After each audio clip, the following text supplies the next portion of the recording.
MTYE Music. Arandaba na spuga swabo. Arandaba na airplay. Arandaba busta zoto rara. DJ Dice on the beat. You know Wangwa. I know how I'm off tech. Yeah. I dropped the best weapon 2018 BYD. Yo, hapa baby ndizinde mwa bako toda me. Bifi ya December. Venda lote nga December na ubusa me. Bifi ya December. Ndipa tupa bachiba na kiri. Nili story chopi bari ndina shiri. Ngasi mpone nendo pepo ndisa chiri. Ariye rote. Bifi ya December. Hapa baby ndizinde mwa bako toda me. Bifi ya December. Venda lote nga December na ubusa me. Bifi ya December. Ndipa tupa bachiba na kiri. Nili story chopi bari ndina shiri. Ngasi mpone nendo pepo ndisa chiri. Ariye rote. Bifi ya December. Tadero chitanga cha mikosi suna butungu chopo ruwa chiko fisa na mitozi chire dof. Nisi J ndikombera boko lab. Darptek nyam ancha fita ndisa lab.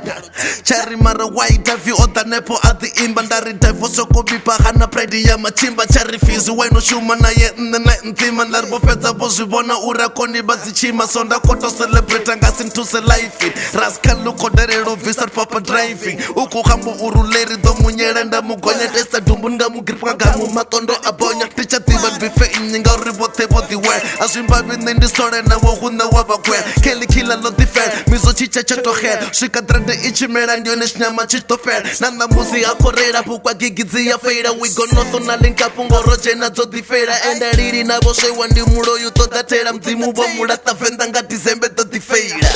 Hapa baby ndizinde mwa bako tota me. Bifi ya December. Venda lote nga December na ubusa me. Bifi ya December. Ndipa tupa bachiba na tiri. Nili story chopi bari ndina shiri. Ngasi mpone nendo pepo ndisa chiri. Ariye rote. Bifi ya December. Hapa baby ndizinde mwa bako tota me.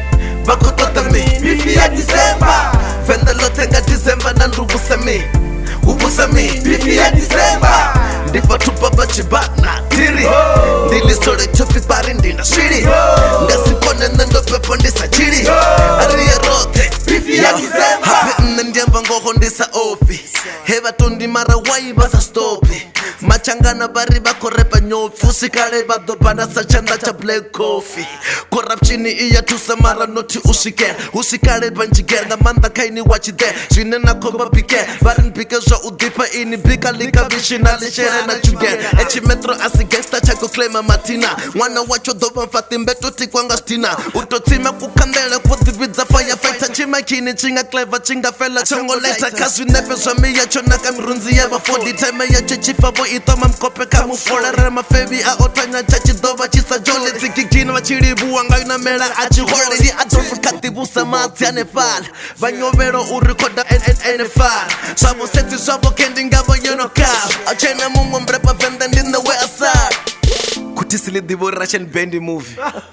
Nana musli dibori mwano do rengiyo. Limite mafebi na ndo siliko la spa. Lipfali no bakure bade libete fa. Pride nifunanga manda prayanga. Maranchini mwana mbriyanga ya baba. Urimia mwana wanu. Dono mfara na mkodurisa. Hapa baby ndizinde mwa bako toda me. Bifi ya December. Venda lote nga December na ubusa me. Bifi ya December. Ndipa tupa bachiba na kiri. Nili story chopi bari ndina shiri. Ngasi mpone nendo pepo ndisa chiri. Ariye rote. Bifi ya December. Hapa baby ndizinde mwa bako tota me. Bifi ya December. Venda lote nga December na ubusa me. Bifi ya December. Ndipa tupa bachiba na kiri. Nili story chopi bari ndina shiri.